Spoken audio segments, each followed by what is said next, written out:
एक छोटी चिड़िया बाजरे के दाने लेकर उड़ रही थी। कुछ दाने रेतीली जमीन पर गिर गए।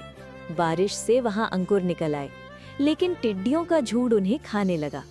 तभी एक खरगोश आया और मिट्टी में खुशबूदार जड़ी बूटी मिला दी, जिससे टिड्डियां भाग गईं। पौधे बड़े होकर बाजरे की बालियों से भर गए। किसान ने फसल काटकर घर ले गया। खरगोश उदास होकर चुपचाप दूर पहाड़ी पर बैठकर खेत को देखता रहा। फिर भी किसी ने लाइक सब्सक्राइब नहीं किया।